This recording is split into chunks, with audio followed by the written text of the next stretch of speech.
사무엘상 17장 23절부터 33절입니다. 사무엘상 17장 제가 28절, 여러분 29절, 33절까지 한 절 한 절 교독하여 읽겠습니다. 28절 다윗이 군인들과 이렇게 이야기하는 것을 맏형 엘리압이 듣고 다윗에게 화를 내며 꾸짖었다.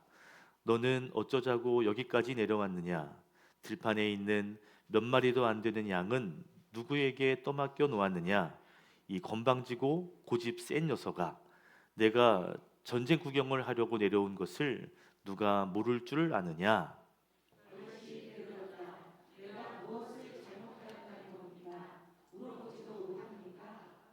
그런 다음에 다윗은 몸을 돌려 형 옆에서 떠나 다른 사람 앞으로 가서 똑같은 말로 또 물어보았다. 거기에서도 사람들이 똑같은 말을 하였다.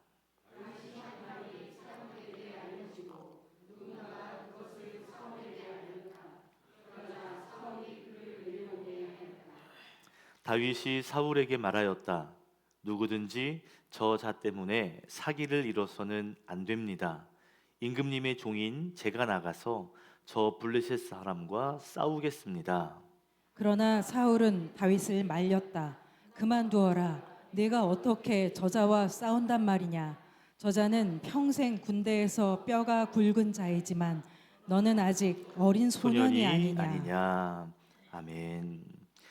거인들의 인생 법칙 오늘 9번째 시간 말씀의 제목은 다윗 남들이 알아주지 않을 때라는 제목으로 하나님 말씀을 전하겠습니다. 때로는 책을 이제 읽으려고 할 때 책 제목 때문에 책을 선정하는 경우가 있어요. 저도 책 제목을 보면서 읽어보고 싶다 해서 책을 고른 책이 있는데요. 그 중에서 이 책이 있습니다. 칭찬은 고래도 춤추게 한다. 여러분 읽어보셨나요? 이 책은 뭘 말하는 책일까요? 칭찬을 말하는 책일까요? 고래를 말하는 책일까요? 맞아요. 칭찬을 말하는 책입니다. 칭찬의 중요성 그리고 칭찬의 방법을 알려주는 책입니다. 그런데 왜 하필 왜 고래일까요? 왜 칭찬의 이 이야기 가운데 고래를 제목으로 삼았을까요? 이것은 책에 나오는 내용과 상관이 있는데요. 미국 샌디에이고에 가면 시월드라고 하는 유명한 해상놀이 공원이 있습니다. 시월드 시집 뭐 그런 시집 그런 좀 시월드 아니고요. 바다월드라고 하는 놀이 공원이에요. 큽니다. 이곳에 가면 가장 유명한 것이 범고래 쇼거든요. 그러니까 칭찬은 고래도 춤추게 한다의 고래는 무슨 고래예요? 맞아요. 범고래예요. 범고래를 잘 훈련시켜서 이렇게 멋지게 점프도 하고요. 다음 사진을 보시면 조련사와 함께 멋진 고개를 이렇게 펼쳐가게 되죠. 여러분 범고래 혹시 뭐 영상 같은 거 보셨나요? 범고래는 바다에서 최상위의 포식자입니다. 상어도 사냥하고요. 덩치가 더 큰 고래도 사냥하고요. 제가 영상을 하나 본 게 있는데요. 펭귄을 바다 표범을 사냥하는데 이 빙하 위에 바다 표범이 누워 있잖아요. 그럼 이 범고래가 이렇게 가서 얼굴을 뿅 보고 이 정도에 있구나 감지해요. 그리고 돌아와서 여러 명의 범고래가 이렇게 빙하 해빙 위로 달려가서요. 이렇게 출렁거립니다. 막 달려서 출렁해요. 우리가 물에서 목욕하다가 손바닥으로 이렇게 하면 파도가 이렇게 불잖아요. 그런 것처럼 여러 명의 이 범고래가 이 얼음 위로 있는 이 바다 표범을 향해서 막 가다가 여기서 출렁하는 거예요. 그러면 이 파도가 이렇게 일면서 이 얼음을 탁 칩니다. 얼음이 깨져요. 그럼 그 위에 숨어 있던 바다 표범이나 펭귄이 물에 빠지는 거예요. 사냥하는 거죠. 굉장히 똑똑해요. 여러분 얼핏 보기에 뭐 범고래가 별거 아닌 것 같지만 몸무게가 3톤이 넘습니다. 굉장히 커요. 이 고래가 최상위의 포식자로서 큰 고래도 사냥하는 그런 이 고래인데요. 조련사들이 이 범고래를 훈련시키는 거예요. 그래서 환상적인 쇼를 보여주는 것이죠. 그러니까 이 쇼를 보기 위해서 많은 사람들이 구경하러 오는 것입니다. 칭찬은 고래도 춤추게 한다. 이 책의 원 제목이 뭐냐면 Well Done입니다. Well Done이 뭐죠? 고래가 해냈다. 뭐 이렇게 번역될 수 있겠죠. 고래가 해냈다. 왜 이렇게 책 제목을 이렇게 만들었을까요? 이거예요. 고래를 멋지게 훈련시켜 가지고요. 그 행사를 그 쇼를 마치고 나면 조련사가 뭐라고 고백해요? 그래, 해냈어. 그래, 잘했어. 라고 고백하게 된다는 거죠. 그래서 Well done 이라고 제목을 지은 것입니다. 칭찬은 정말 고래를 춤추게 하는 것처럼 능력이 있는 거 맞아요. 근데 여러분 생각해 보세요. 아무리 똑똑한 범고래지만 조련사의 말에 다 이해하고 다 따라할 수 있을까요? 실수하고, 그죠? 틀릴 수도 있죠. 여러분, 우리 사람도 실수하고 틀리는데 범고래, 이 짐승 동물이 당연히 실수할 수 있죠. 그러면 훈련 중에 막 가르쳐요. 이렇게 하라고 막 먹이도 주고 가르치는데 범고래가 실수하게 되면 조련사가 야단을 치고 혼내기보다는 뭘 했더니 칭찬을 해 주었더니 오히려 훈련의 습득이 이 범고래가 빨랐다는 겁니다. 조련사의 이 말을 듣고 책의 저자는 그렇구나. 이것이 우리의 삶에서도 인간 관계에서도 굉장히 중요한 것이구나. 우리가 야단치고 윽박지르고가 아니라 칭찬해주고 격려해주면서 사람은 변화가 되는구나 라는 것을 이제 이 책에서 이야기해 주는 것입니다. 여러분, 칭찬은 범고래를 무리로 점프할 수 있도록 하죠. 칭찬은 정말 고래도 춤추게 하는 훈련 방법이긴 합니다. 근데 생각해 보세요. 칭찬으로 모든 것이 변하는 걸까요? 그렇지 않습니다. 칭찬한다고 다 바뀔까요? 그렇지 않는다는 것이죠. 칭찬이 우리의 삶에, 우리의 관계 속에 꼭 필요한 요소인 건 맞지만 칭찬에는 한계가 있습니다. 만약에 여러분이 예배를 드리는데 막 졸았어요. 예배를 대충 드렸어요. 나가는데 제가 예배 잘 드렸네요. 아이고, 다음에 더 잘 드리세요. 바뀔까요? 칭찬이? 물론 조금 멋쩍을 수는 있겠지만, 그죠? 칭찬에는 한계가 있을 겁니다. 하나님은 우리를 사랑하셔요. 우리를 칭찬으로 인도하십니다. 그러나 늘 칭찬으로만 인도하시지는 않습니다. 오늘 본문에 소개되는 믿음의 거인이 바로 다윗입니다. 다윗은 이스라엘 역사 가운데 가장 위대한 왕으로 인정받는 인물이에요. 그런데 오늘 다윗의 인생을 보면 칭찬받기보다는 오히려 무시를 당하고 있어요. 오늘 본문은 다윗이 이제 골리앗과 싸우겠다고 나서는 그런 장면인데요. 그런데 성경을 보니까 세 사람이 다윗을 무시합니다. 첫 번째 누굴까요? 바로 맏형 엘리압이에요. 28절 같이 읽겠습니다. 시작. 다윗이 군인들과 이렇게 이야기하는 것을 맏형 엘리압이 듣고 다윗에게 화를 내며 꾸짖었다. 너는 어쩌자고 여기까지 내려왔느냐? 들판에 있는 몇 마리도 안 되는 양은 누구에게 떠맡겨 놓았느냐? 이 건방지고 고집 센 녀석아, 내가 전쟁 구경하려고 내려온 것을 누가 모를 줄 아느냐? 맏형 엘리압이 다윗을 야단쳐 꾸짖어요. 왜요? 해야 할 일을 하지 않고 양을 지키지 않고 전쟁을 구경하기 위해 왔다고 거의 확신에 차서, 거의 오해에 확신에 차서 오늘 성경에 보니까 다윗에게 화를 내며 꾸짖었다 그랬습니다. 그래서 뭐라고 부르냐면 이 건방지고 고집 센 녀석아. 여기서 이 고집이 세다라고 하는 단어가 히브리어로 자돈이라고 한 단어입니다. 이 자돈이라고 한 단어가요, 교만하다 또는 무례하다, 완악하다 이런 단어로 쓰이는 그런 단어예요. 그러니까 원래 의미는 그거죠. 이 건방진 녀석아, 고집센 녀석아, 교만한 녀석아, 이 완악한 녀석아, 예의도 모르는, 질서도 모르는 못된 녀석아. 라고 오늘 혼을 냈다는 것입니다. 사실 다윗은 그런 사람이 아니잖아요. 그런데 그런 말을 들었어요. 무시와 조롱을, 야단을 맞았습니다.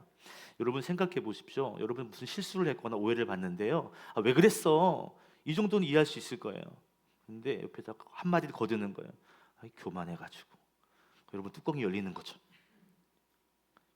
여러분 누군가 여러분이 실수하고 못했을 때 아유 저 교만해서 저런 거야. 그러면 여러분 기분이 좋으세요? 굉장히 기분 나쁠 거예요. 잘했네 못했네 평가가 아니라 교만하다고 말하면, 교활하다고 말하면 굉장히 속상할 거예요. 오늘 다윗이 맏형 엘리압에게 그 말을 듣는 겁니다. 교만해가지고, 고집세가지고, 아주 건방져가지고. 다윗은 지금 형에게 칭찬이 아닌, 격려가 아닌 무시와 그리고 야단을 맞고 있어요.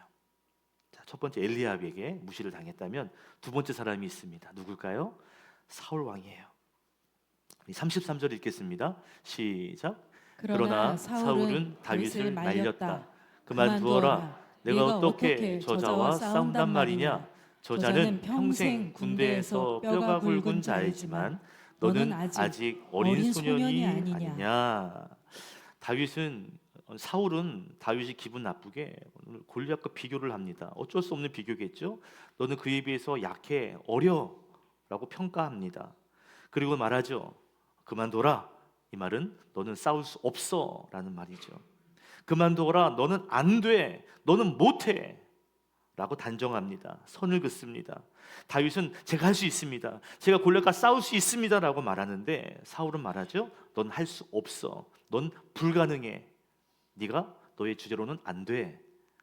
그만둬. 라고 말했다는 것이죠. 여러분 뭔가 하려고 할 때 옆에 사람들이 제재하면 기분 나쁠 거예요. 오늘 왕이 또 주변의 신하들이 거들어서 그를 거절합니다. 무시합니다. 안 된다고, 어리다고, 경험이 없다고 말하고 있는 거죠. 세 번째 다윗을 무시한 사람이 있어요. 오늘 본문 밖에 너머에 바로 골리앗입니다. 오늘 블레셋 장수 골리앗이 어떻게 무시했는지 우리 42절 43절도 한 목소리로 읽어볼게요. 시작. 그 블레셋 사람은 다윗을 보고 나서 그가 다만 잘생긴 홍한 홍한 소년에 소년에 지나지 않는다는 것을 알고는 그를 우습게 여겼다. 그 블레셋 사람은 다윗에게 막대기를 들고 나에게로 나아오다니 내가 나를 개로 여기는 것이냐 하고 묻거든 자기 신들의 이름으로 다윗을 저주하였다. 골리앗이 볼 때 다윗이 어땠냐면 홍한 소년이었대요. 홍한이 뭐예요? 얼굴이 빨간. 그러니까 얼굴이 불구스름한, 얼굴이 이쁘장한 그런 꼬마 아이였다는 것이죠. 이에 비해서 골리앗은 어떻습니까? 거인이죠. 성경에 보면 키가 이것이 한 규빗인데 6규빗하고 한 뺨이라 그랬습니다. 한 규빗을 한 45cm로 계산하면 2m 93 정도 되거든요. 제가 180이 조금 안 되니까 제 키에다가 1m 이상을 더하는 거예요. 3m 정도. 굉장히 거인이죠. 뿐만 아니라 그가 입은 갑옷의 무게가 57kg입니다. 쌀 한 가마가 80이니까요. 20kg짜리 한 개 반,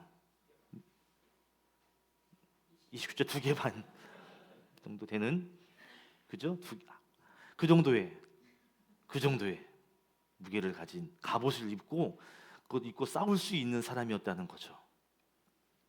그가 들고 있는 방패가요, 얼마나 큰지, 얼마나 무거운지, 방패를 들고 다니는 사람이 한 명이 아니라 여러 명이 그걸 들고 이동했다라는 것을 보면 그가 얼마나 힘이 센, 얼마나 거인인지를, 장수인지를 알 수가 있습니다. 그런데 골리앗은 단순히 힘이 센, 키가 큰, 체격만 좋은 사람이 아니죠. 성경에 보니까 어려서부터 전쟁의 경험이 많은, 전쟁터에 잔뼈가 굵은 그런 전사였다고 말해요. 그러니까 여러분 싸우는 기술, 칼을 쓰고, 그죠? 뭐 맞고 이런 기술이 탁월했던 사람이었다는 것입니다. 뿐만 아니라 이스라엘 군대 앞에 탁 나와가지고요, 나와라, 나와 자신 있으면 나랑 1대1로 싸워보자, 막 소리를 지르고요, 막 협박을 하고 겁박을 줍니다. 그 정도로 자신감이 있는 사람이, 용기 있는 사람이 골리앗이었습니다. 그러니까 힘도 있고 키도 있고 덩치도 있고 용기도 있는, 경험도 있는 사람이 바로 골리앗이죠. 고대 전투에 특화된 최고의 군인, 그것이 바로 골리앗이었습니다. 그런 골리앗이 보기에 다윗은 어때요? 너무나 어린, 너무나 약한, 너무나 애띤 그런 소년이었다는 거죠. 그래서 그를 우습게 여겼다 그랬습니다. 다른 말로 하면 다른 성경에서는 비웃었다 그랬어요. 그리고는 말하기를 얼마나 어이가 없었던지요, 얼마나 기분이 나빴던지 성경에 보니까 자기 신의들의 이름으로 다윗을 저주했다 그랬습니다. 너무 기분 나쁜 거예요. 너무 기분 나쁜 거예요. 그래서 막 욕을 하기 넘어 신들의 이름으로 막 저주를 하고 막 퍼부었던 것이죠. 여러분, 다윗을 무시했던 세 사람, 첫 번째가 엘리압, 두 번째가 사울, 세 번째가 골리앗. 이 세 사람의 공통점이 있어요. 뭐냐면 다윗의 잠재력을 무시하고 있다는 것입니다. 하나님께서 기름 부어 세운 사람인데 그들은 다윗에게 자신이 정한 한계점, 자기가 가지고 있는 기준을 다윗에게 제시하는 거죠. 그러면서 교만하다는 둥, 나이가 어리다는 둥, 너는 할 수 없다는 둥, 네가 지금 나를 우습게 여기냐는 둥, 이런 여러 가지 기준들을, 여러 가지 한계들을 제시하면서 다윗은 그 한계를, 그 기준을 넘지 못할 것이라고 다윗을 저평가하고 있다는 거죠. 물론 이 세 사람의 기준, 이 세 사람의 평가는 팩트예요. 팩트. 그죠? 사실입니다. 그리고 상식적인 수준이었어요. 그러나 이들이 한 가지 간과한 것이 있어요. 뭐냐면 하나님께서 다윗과 함께 하시고 하나님이 다윗을 돕고 계시다라고 하는 것을 그들은 생각하지 못했습니다. 눈에 보이는 것만 생각할 뿐, 비교만 할 줄 알았지 정말 하나님이 그들 통해 일하신다는 것을 이들은 보지 못했던 거죠. 거인들의 인생 법칙이라는 책에서 이 다윗이 독자들에게 이렇게 조언합니다. 남들이 나를 알아주지 않을 때, 또는 남들이 나를 무시할 때 기억해라. 뭐를? 남들이 정한 한계는 뛰어넘을 수 있다라는 것을 기억하십시오. 그리고는 하나님을 향한 뜨거운 열정으로 도전하십시오. 남들이 아무리 안 된다고 이야기하고 못한다고 이야기해도 그 한계에 멈추지 마십시오. 도전하십시오. 나아가십시오. 대신 하나님을 향한 열정으로 나가십시오 라고 말해줍니다. 여러분, 우리가 다윗과 골리앗의 싸움을 생각할 때 우리가 집중하는 것이 뭐냐면 다윗이 어떤 무기로 싸워서 이겼느냐, 그렇죠? 즉 어떤 방법론에 우리가 관심을 많이 두는 것 같아요. 어떤 방법으로 이겼느냐. 그런데 잘 생각해 보면 다윗의 무기, 그 이김의 방법보다 먼저 생각할 것이 있어요. 그것이 뭐냐면 어떻게 다윗이 골리앗에게로 나갈 수 있었느냐 하는 다윗의 동기, 싸움의 동기를 먼저 우리가 이해해야 합니다. 만약 다윗이 대단한 무기를 가졌다 할지라도, 만약 골리앗 앞에 나가지 못했다면 승리는 없어요. 다윗이 오히려 골리앗보다 크다 할지라도, 능력이 많다 할지라도 그가 골리앗 앞에 한 걸음도 내딛지 않는다면 승리는 없는 겁니다. 싸움의 자리로 나가야만 이기든지 지든지 결정되지 않겠습니까? 그죠? 동기가 뭔가, 어떻게 다윗이 싸울 수 있었는가, 그 점이 사실 어떤 방법으로 싸우냐보다도 먼저 생각해 보아야 할 것이라는 거죠. 질문 드려볼게요. 만약 여러분이 이 시대에 태어났다면, 다윗 옆에 여러분이 있다면, 여러분은 다윗처럼 제가 골리앗 앞에 싸울 수 있습니다 라고 말할 수 있으시겠어요? 있을 것 같으세요? 싸워보죠 뭐, 이럴 수 있을까요? 쉽지 않을 겁니다. 여러분은 못 믿으시겠지만 제가 조금 과장을 해서 말씀드리면 저는 18대 1로 싸워본 적이 있습니다. 제가 18명 쪽에 있었습니다. 제가 20살이 될 때 대학을 가게 됐을 때 운동을 좀 배우고 싶었어요. 그래서 검도를 배웠습니다. 이제 대학 가기 전에 그 방학 기간이 있잖아요. 그래서 그때 운전이랑 이제 검도를 배웠어요. 그래서 1년 정도를 다닌 것 같아요. 검도를 한참 배우다가 한 6개월쯤 됐을 거예요. 근데 이제 뭐 아침 시간, 점심 시간 뭐 이렇게 배울 거 아니에요. 근데 아이들도 같이 배웠어요. 그런데 이게 장난기가 생긴 거예요. 이렇게 쉬는 시간에 장난기가 생겨서 배우는 아이들과 함께 막 이렇게 연습하다가 야, 우리 사범님을 공격하자. 야, 모여. 그래가지고 공격해. 그래가지고 사범님을 불러서 쐈어요. 좀 과장되면 18대 1로 쫙 불러가지고 야, 들자. 하고 싸우 이제 간 거예요. 공격하려고 하는데요. 이 유단자가 딱 자세를 잡고 포스를 딱 하고 들어와 딱 이러는데 못 덤비게 있는 거예요. 여러분 그 검도를 배워본 분은 아시겠지만 검도를 하면 이렇게 딱 할 때 다리로 발바닥으로 바닥을 딱 칩니다. 마룻바닥이거든요. 딱 하면요 이게 얼마나 딱 소리가 나는데요. 이게 훈련된 사람, 우리 같은 사람은 철푸덕 소리가 나는데 유단자들은요 이게 딱딱 소리가 나요. 근데 여러분 이게 샥샥 하는데 막 슉슉 이러고 막 딱딱 이러고 딱 이러는데 이 위압감에 못 덤비겠는 거예요. 못 덤비겠는 거예요.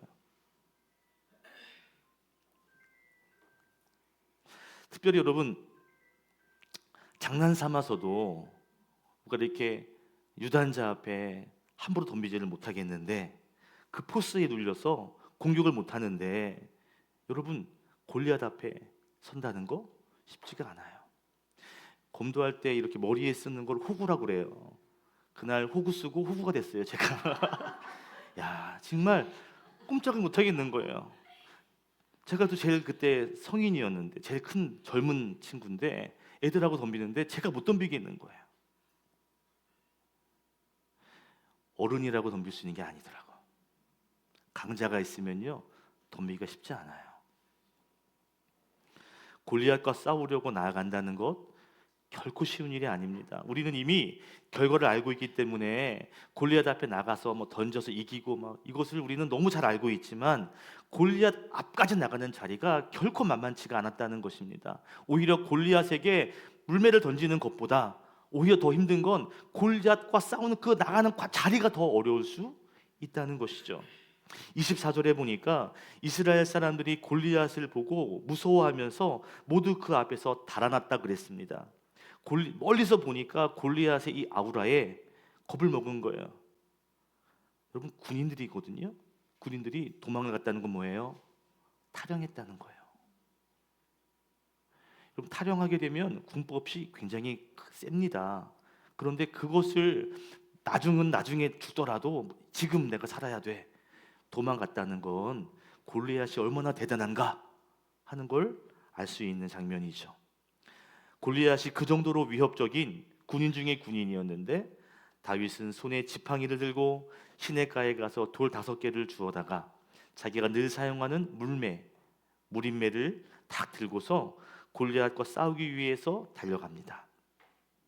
이스라엘의 모든 군인들이 겁에 질려 있을 때 저처럼 막대기 들고 어떡하지 이러고 있는 것처럼 다 벌벌벌 떨고 있을 때 다윗만이 골리앗을 향해 도전합니다. 중요한 건 도전하는 마음이 있었거든요. 믿음이 있었어요. 난 싸울 수 있어. 근데 문제는 뭐냐면 오늘 3명의 사람이 무시하고 한계를 주고 너는 못해 라고 말한다는 거죠.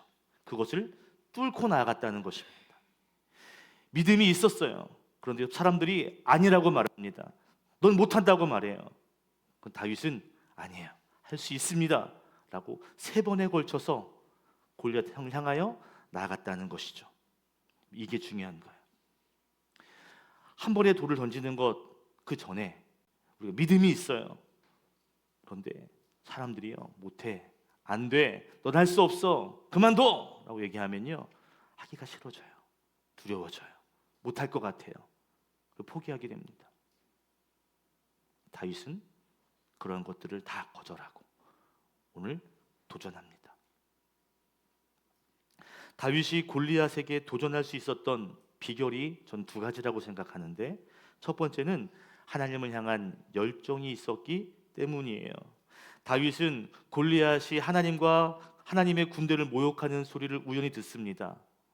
그런데 그것 때문에 가슴이 뜨거웠어요. 아니, 왜 이런 일이 일어나는 거야? 왜 가만히 있는 거야? 상황을 묻기 위해서 형에게 물어보고 사람들에게 물어보죠. 그냥 돌아갈 수가 없었어요. 왜? 가슴에 하나님을 향한 뜨거움이 있는 사람이기 때문이에요. 왜 이런 거지? 남들이 안 된다고 말하고 못한다고 말해도 하나님을 향한 열정을 가지고 도전했다는 것이죠. 또 한 가지, 골리앗을 향해 도전할 수 있었던 비결은요, 하나님으로 인한 승리의 경험, 다른 말로 하면 간증거리가 다윗에게 있었기 때문이에요. 여러분, 하나님에 대한 경험, 또 하나님의 역사하신 하나님의 일하심에 대한 간증이 있는 사람과 그냥 하나님에 대해서 아는 사람은요, 그 신앙의 깊이가 하늘과 땅 차이입니다. 하늘과 땅 차이야. 회사에서 사람을 뽑을 때 맨 마지막에 뭐라고 붙어요? 경력이 있는 사람을 뭐 합니다? 우대합니다. 왜요? 왜? 경험이 있다는 것은요, 어떤 일을 맡겼을 때에도 해본 경험이 있다는 것은 조금 더 잘할 수 있다는, 일머리를 안다는 것이 되기 때문이죠. 그래서 경험이 있다는 건 굉장히 중요한 것입니다. 신앙도 마찬가지예요. 다윗이 골리앗이 작아 보여서 골리앗이 아유 별거 아니네 이렇게 보여서 간 것이 아니에요. 다윗이 골리앗을 향해 나갈 수 있었던 이유는 하나님을 경험한 그 경험치가 높았기 때문이에요. 34절 이후에 사울 왕 앞에서 이유를 이야기합니다. 저 싸울 수 있어요. 이길 수 있어요. 왜냐하면 제가 양떼를 지키고 있을 때 사자와 곰이 와서 새끼를 물어갔습니다. 그럼 제가 하나님의 도우심으로 사자를 잡아 죽이고 곰도 잡아 죽였습니다. 하나님이 이기게 하셨습니다. 이번에 골리앗과 싸워도 하나님이 도와주시면 이길 수 있습니다. 여러분, 사울 왕 앞에서, 신하들 앞에서 꼬마 아이가 당당하게 이야기하는 거예요. 막 간증하는 거예요. 내가 이겼습니다. 하나님이 도와주셨습니다. 할 수 있습니다. 넌 안 돼. 넌 어려. 넌 교만해. 라고 해도 아니에요. 하나님이 하셨어요. 하나님이 해주셨어요. 싸우도록 허락해 주십시오. 결국 사울 왕, 신하들이 허락해 줍니다. 여러분 생각해 보세요. 여기서 골리앗과 싸워서 이기면 나라가 이기는, 전체가 이기는 거고요. 지면 나라가 지는 거예요. 굉장히 중요한 싸움이거든요. 이 중요한 싸움에 소년을 내보낸다? 왕이? 신하들이? 말이 되냐고요. 안 되잖아요. 그런데 어떻게 나가라, 내 갑옷도 입어봐라, 어떻게 그를 내보낼 수 있을까요? 확신이 있는 거죠. 다시 말하면 다윗의 간증에 감동이 된 거예요. 그렇구나, 하나님이 네 삶에 그렇게 역사하셨구나. 그 하나님이 또 도와주신다면 그래, 이길 수 있을 것 같은데, 해볼 만한데, 그래 한번 해봐, 가보자. 이 중요한 싸움에 어린 다윗, 소년 다윗을 내보냈다는 것, 왕과 신하들이, 군인들이 다윗의 간증에 감동을 받은 거예요.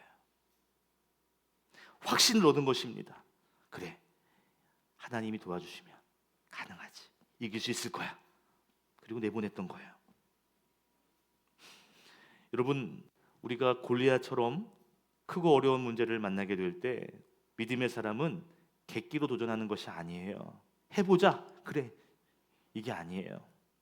하나님을 향한 열정, 그리고 하나님이 내게 주셨던 그 승리의 경험치를 붙잡고 도전하는 것입니다. 저는 여러분이 그런 다윗처럼 믿음의 거인이 되시기를 소망합니다. 하나님을 향한 뜨거운 열정과, 그래서 승리에 대한 간증이 쌓이면 쌓일수록 더 뜨거워져서, 그래서 믿음으로 도전하는 여러분이 되시기를 주님의 이름으로 축복합니다. 혹시 여러분은 육각형 인간이라고 들어보셨어요? 얼굴이 육각형이라서 육각형 인간이 아니고요, 육각형 인간 들어보셨어요? 트렌드 코리아 2024라는 책에서 소개되는 신조어입니다. 육각은 6가지, 기준들을 갖춰진 사람을 이제 육각형 인간이라고 부르는 신조어입니다. 6가지는 뭐예요? 외모, 성격, 학력, 자산, 직업, 그리고 집안, 이런 6가지의 측면들을 다 갖춘, 그래서 육각형 인간을 초완벽 인간이라고도 말합니다. 여러분, 이 육각형 인간이 좋은 의미로 쓰였을까요? 안 좋은 의미로 쓰였을까요? 여러분, 육각형 인간, 이런 면에서 완벽하다는 건 약점이 없다는 거잖아요. 그죠? 완벽함을 갖췄다는 거잖아요. 이 책에서는 좋은 의미로 쓰였을까요? 안 좋은 의미로 쓰였을까요? 안 좋은 의미로 사용되었습니다. 오늘날 젊은이들, 그리고 또 많은 사람들이 이런 약점이 없는 육각형 인간을 선망한다는 거예요. 다른 사람과 비교해서 요런 부분에 대해서 난 잘해야 돼, 틀리면 안 돼, 완벽해야 돼, 더 잘나야 돼 라는 기준을 가지고 노력한다는 것이죠. 물론 이런 기준들을 위해서 노력하는 것은 좋지만, 중요한 건 현대 사회가 완벽함을 지향하기 때문에 이 막 완벽해야 되고 잘해야 되고 막 눌리니까, 그러니까 이 젊은이들이 그래 나 완벽해야지, 이것도 해야지, 이것도 해야지라고 하면서 마치 이것이 노력을 향한 어떤 좋은 방향으로 나가는 것이 아니라, 그래 어쩔 수 없이 해야 돼, 절망한다거나 나를 보호하기 위한 어떤 방어 기제로서 이런 인간이 되려고 한다는 것이죠. 완벽해지기 위한 노력이기도 하지만, 한편으로 보면은 절망의 태도이기도 하고 나를 지키기 위한 방어 기제로서 이런 인간이 되려고 한다는 것입니다. 완벽해야지, 틀리면 안 되지, 이렇게 산다는 거예요. 여러분, 이 육각형 인간이라고 하는 이 단어가 미국에서부터 흘러왔는데요. 미국의 심리학자인 토마스 커렌이라고 하는 교수가 미국, 영국, 캐나다 이렇게 이런 대학교, 거기 안에 있는 대학교에서 한 4만 명의 학생들을 대상으로 조사를 한 거죠. 실험을 했습니다. 그랬더니 어떤 결과가 나왔냐면, 잘 사는 나라 선진국의 젊은이들이 남들보다 완벽해야 된다라고 하는 이런 압박감 가운데 살고 있다는 거예요. 그래서 어떤 마음이 있냐면, 사회적 완벽주의, 난 완벽해야 돼, 얼굴도 성격도 등등등등 완벽해야 돼 라고 하는 마음이 심각하다는 거죠. 남들보다 더 이거 노력하고 더 자기를 채찍질하고, 그래서 완벽한 인간이 되기 위해서 몸부림을 친다는 것입니다. 그런데 미국만 그런 것이 아니라, 영국만 그런 것이 아니라, 한국의 사람들도 이제 그런 육각형 인간이 되기 위해서 노력하고 있다고 진단해요. 젊은이들이, 많은 사람들이 하나님과의 관계는 상관없이 내가 이런 인간이 돼야 돼, 이런 걸 갖춰야 돼, 이런 스펙을 쌓아야 돼 라고 하면서 이런 완벽을 추구한다는 거예요. 남들보다 더 노력해야지, 시간을 아껴야지, 이렇게 해야지, 저렇게 해야지, 관심을 더 많이 둘 뿐, 믿음의 사람들조차도 하나님과의 관계와 신앙보다는 이런 6가지의 측면을 더 쌓기 위해서 노력하며 산다는 것이죠. 여러분, 다윗을 한번 생각해 보세요. 다윗은 육각형 인간이 아닙니다. 이런 것에 관심도 없어요. 노력하지 않아요. 따져보면 외모는 조금 다윗이 있었던 것 같아요. 5가지 면에서 볼 때는 어쩌면 평균 이하, 기준 미달인 사람이었습니다. 집안도 별로고요, 학력도 없고요, 직업도 별로고요, 자산도 없어요. 그런데 분명한 것이 하나 있었어요. 그것이 뭐냐면 하나님을 향한 열정이에요. 하나님을 향한 불타는 마음이 있었어요. 이 불타는 열정은요, 하나님과의 관계, 내 삶에서 하나님이 주신 그 은혜의 경험치, 그것들이 쌓여서 결국 열정이 된 것입니다. 여러분, 하나님을 많이 경험해야 강력한 열정이 생기는 거예요. 맛있는 걸 먹어본 사람이 맛집에 대한 열정이 있는 거예요. 그래. 근데 별로 먹는 거에 관심 없는 사람은요, 맛집에 관심도 없어요. 맛집 가자 그러면 그냥 여기서 먹자, 관심이 없어요. 그렇죠? 경험치가 쌓여야, 그래야 그것에 대한 열정이 생기는 거예요. 하나님에 대한 경험치가 쌓여야, 간증이 쌓여야, 그래야 하나님을 향한 열정적인 삶을 살아낼 수가 있는 거예요. 그렇다면 질문을 드려볼게요. 지금 오늘 여러분의 삶에 있는 골리앗은 무엇입니까? 내 남편이 골리앗입니까? 아내가 골리앗입니까? 누가 골리앗이죠? 무엇이 골리앗입니까? 저는 한동안 골리앗이라고 하면 저는 어떤 이미지냐면 내가 감당할 수 없는 커다란 문제, 태산 같은 어려움, 이걸 골리앗이라고 생각했어요. 그 골리앗 이꼴 큰 문제라고 생각했거든요. 그런데 오늘 말씀 묵상하다가 골리앗은 커다란 덩치에 있는 이런 문제라면 오지 않는다. 어쩌면 오늘 제2의 골리앗은 엘리압이 될 수 있고 사울 왕이 될 수도 있고, 그리고 진짜 골리앗일 수도 있겠구나. 왜요?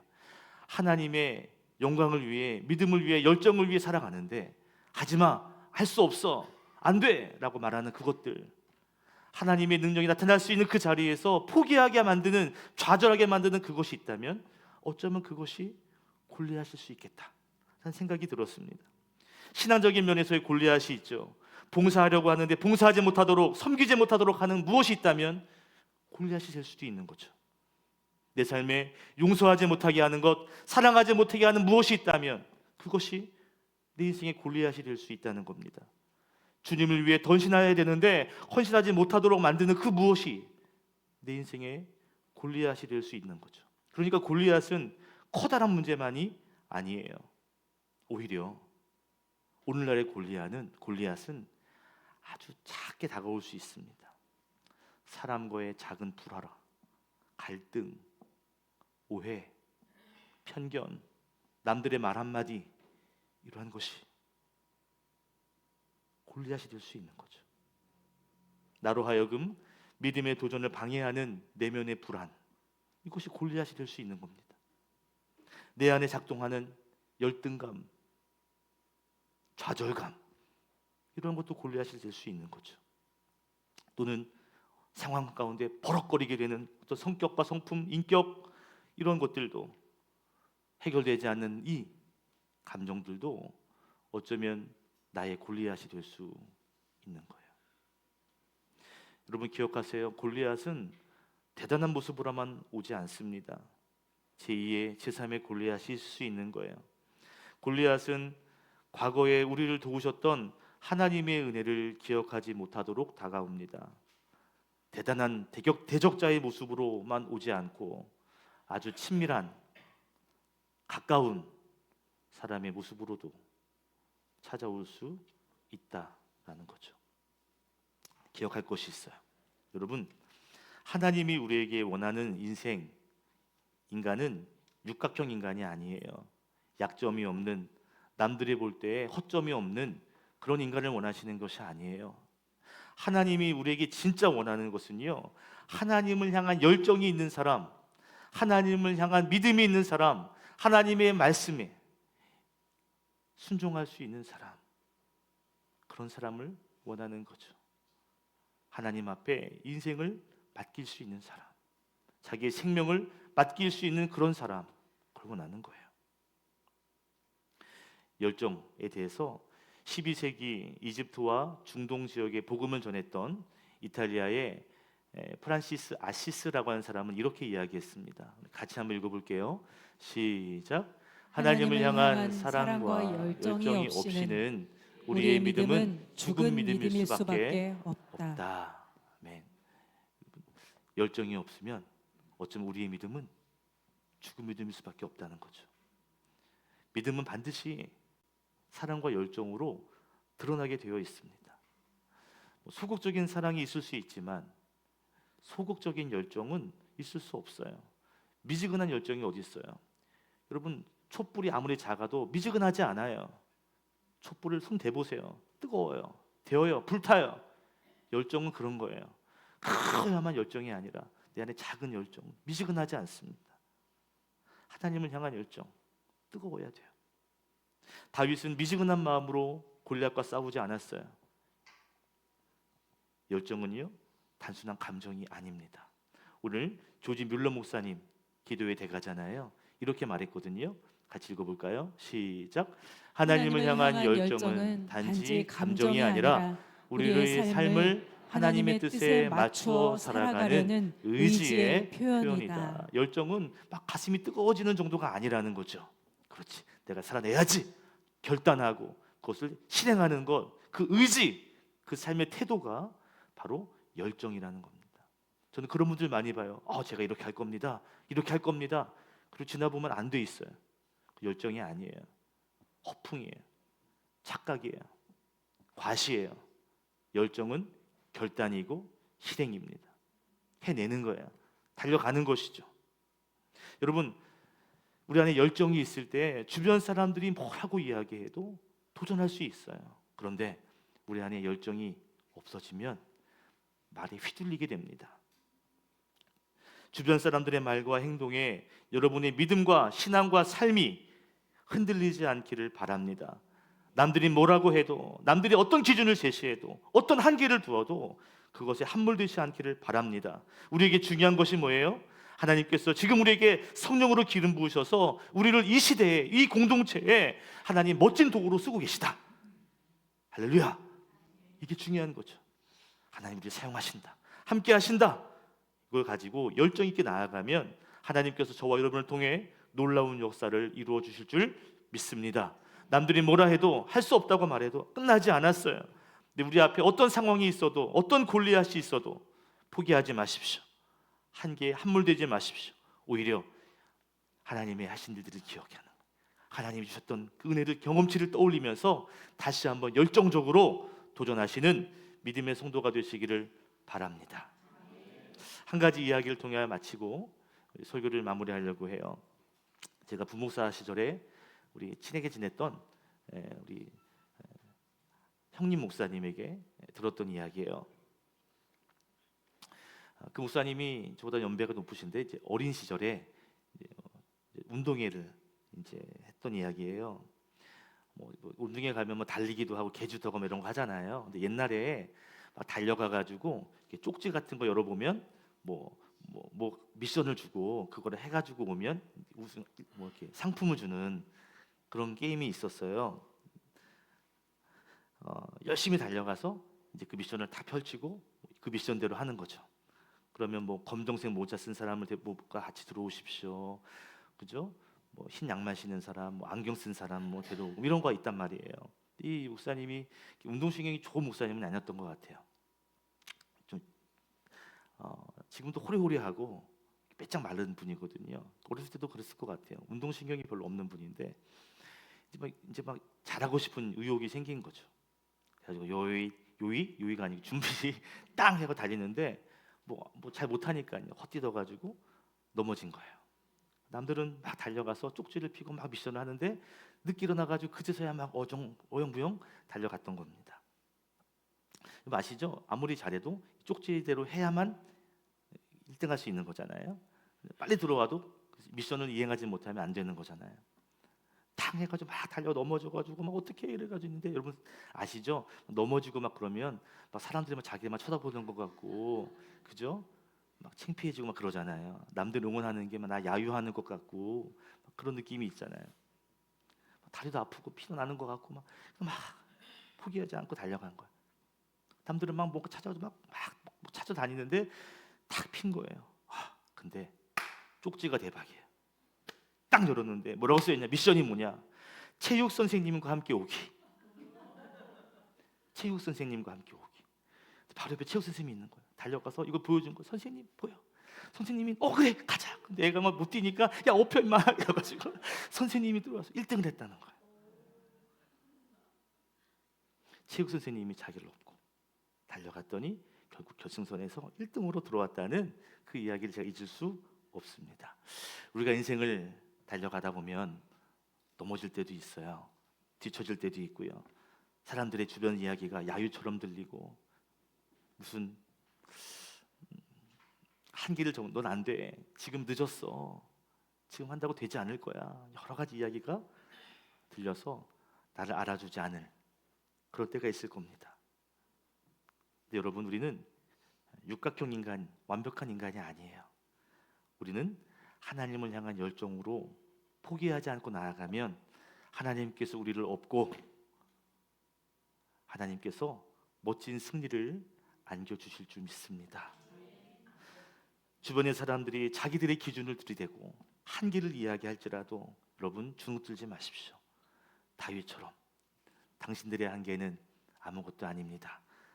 뛰어넘을 수 있습니다. 도전할 수 있습니다. 믿음으로 나아가셔서 사람들이 정한 한계와 기준을 하나님의 열정으로 뛰어넘는 믿음의 거인 되시기를 주의 이름으로 축복합니다. 기도하겠습니다. 사랑의 하나님 아버지, 감사합니다. 우리를 알아주지 않고 상황과 사람들이 우리를 무시하게 되는 상황을 만나게 될 때 다윗의 조언을 기억하게 하시고 하나님 믿음으로 전진하고 승리하는 믿음의 용사들이 되게 하여 주시옵소서. 예수님의 이름으로 기도드립니다. 아멘.